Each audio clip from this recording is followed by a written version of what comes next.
I'm here with the boys. We're outside Old Trafford. Manchester United 2, Jose Mourinho's Tottenham 1. How does that make you feel? Good, because I thought it was written in the stars that Mourinho get employed at Tottenham, and then one of his first games back is at Old Trafford, and I just thought they were going to roll us over today, especially after our form. But it's just a different United in the big games, isn't it? Never play like that against smaller teams. That's why we always draw or get beat. But that's what we're capable of, and that's what we should be hitting every week minimum. And I thought best performance of the season by a mile today. That's the thing, innit? We beat this team today, and it's like one of those performances that makes you feel good. Yeah. But then you're like, where the hell was this last week, and where has it been recently? Why do you think we have that inconsistency? Is it because the manager maybe isn't demanding it? Is it because we've got a younger side? Is it acceptable? You can't really say, is it? You maybe could say that they're more like riled up for these games. It means more to them to like beat the top six. We've not been beaten by a top six side yet this season. We've played the best in the league so far. We've not been beat by them either, but I don't know how you can switch it on that much for games like this and then be so poor in other games. Was McTominay the difference then? Maybe bringing that balance into the midfield? Yeah, he's a massive difference. Take Pereira out, look what happens. We beat Tottenham.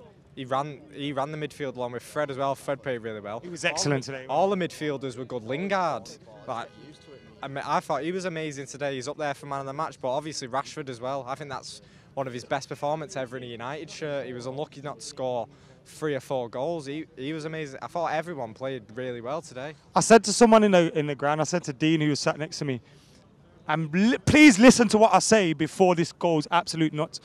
It reminded me of one of them games where Cristiano Ronaldo would be at Old Trafford, and every time he'd get the ball, he'd just shoot. Yeah.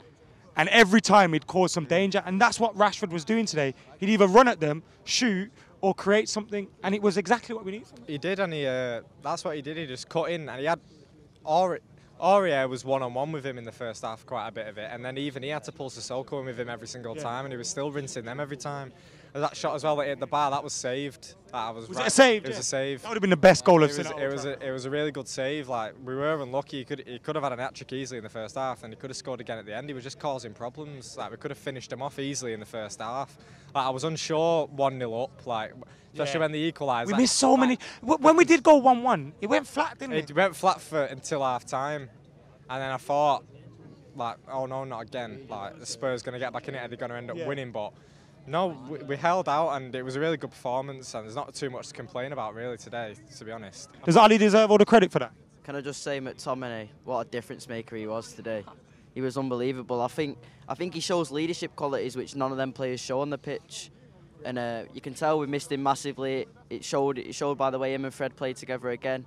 It's a bit like at Norwich away. They've sort of solidified a bit of a partnership there, and I'll be interested to see if Pogba comes back or when he comes back, how he'll fit them three in. He might play him in front, but today I'm amazed by that performance. I just don't understand how we can perform like that against Villa and then come here and do that today.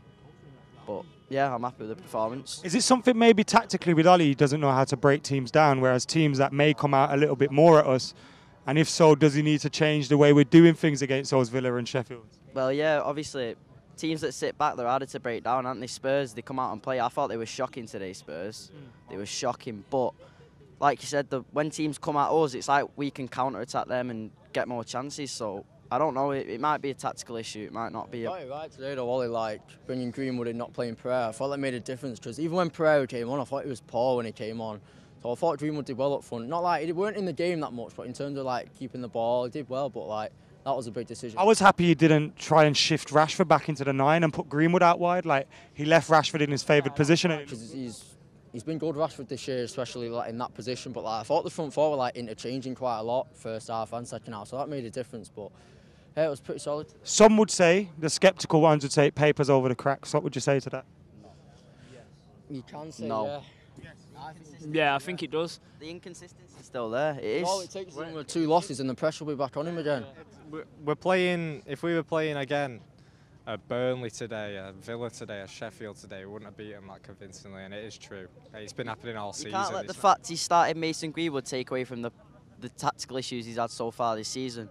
But we can't complain about that performance today because it was top. When I was on last time, like, he won't survive this week, but that win's bought him a lot more time. But City's going to be tough, I think. I think their defence is there to be got at, though, but it's going to be hard going to. Tom, you said it does paper over the cracks. Why? Yeah, definitely, because I think you've seen it a lot where we've gone on a little bit of a run where we've won 1 or 2, and then all of a sudden we've lost to teams like, or drew with Sheffield United, drew with Aston Villa at home, and I think it's those little games that don't matter, but they do matter more, because that's when obviously you're battling for top 4. If you win those games, it gets you in there, and I feel like this team only shows up when the pressure is on them. Like everyone on Twitter saying, could be Solskjaer's last game, these players don't want to know, and then they show up and it wasn't a great performance on the ball and everything, but they showed courage and they showed passion and they showed like really they do want Solskjaer as their manager. And this time last year we beat Newcastle and kind of just prolonged Mourinho's stay. Could this be similar, or am I being... Well, possibly it could be, yeah, because there's been rumours where he said he sat the players down and said he could be sacked by the end of this week if results don't go his way, and I think maybe that might have got to him. But like I said, the performances, let's just sit tight now and say it's a good win against Tottenham, who are improving now under Mourinho. They won the last 3, I think, or something, and we just sit tight now, and then we play Alkmaar next week. We've got Colchester in the League Cup, we've got Everton at home, Liverpool, Watford, teams like that who are struggling for results. If we can get a good performance against them and kick on, Christmas period is vital. Wherever you are, mid-table, relegation, Christmas period is vital to get some form, and I think if we do that, then maybe get through the transfer window, if we get a couple of signings, it may start to look up, but I think we just take every game as it comes now and don't get too negative or too positive about anything. I think the difference with Ole and Mourinho is, I feel like Mourinho lost the players a bit. Do you know what I mean? He lost the players, and I don't think Ole's. That was my next question. Do you think they're playing for him? Yeah, I think they are. I think they are. A lot more than Mourinho. And I don't know whether that's because of Mourinho's personality, how he treats the players, or what. But it looks like they gave 100% there today, every single player on that pitch. So you can't argue with that. I think as well, like today, the fans carried us through the game as well. Like under Mourinho, just because he wasn't a club legend, is because we didn't already have that attachment to him. I think in that sense, the fans were getting more and more frustrated than they would under Ole. So like today, the atmosphere, like especially in the last 10 minutes when Spurs were pressing, the atmosphere carried United through the game and made us hold out. And I think Ole's the most likely man to like not make people like turn against him as much as they would under Mourinho. Like you see it all over that people. Can he be too nice sometimes?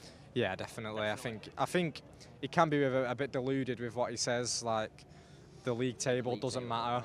Like it's that balance of being positive and being the anti-Mourinho and not sounding stupid. Yeah. Mourinho is too negative at times, and he doesn't care what he says. But I think Ole cares too much. He does need to be a bit more ruthless. I think that's why fans are being a bit more lenient with Ole, because he's a nice guy, he's a club legend. But at the end of the day, if he's not getting the results and not getting the performances that we need, then you've got to be looking elsewhere. But today it was a very good performance. So, cheers, boys. I think he's too concerned about the board because of what happened with Mourinho when he come out and said things about players, and then the board jumped on it and said we're not going to give you who we want. So I think if he just plays nice in the press conferences, the board may be like, yeah, we'll give you 200, 250 mil, spend whatever you want. And I think potentially behind closed doors he might be going in on the players a little bit, because I remember last year they was talking about how he said to the players after Everton they were an embarrassment and he didn't want to watch them anymore. And I think he may be too nice, he may be sometimes too strict, but I think, like you said, it's getting that balance right and making sure that you come across as, a really good and firm but fair manager. Cheers, boys. Nice one.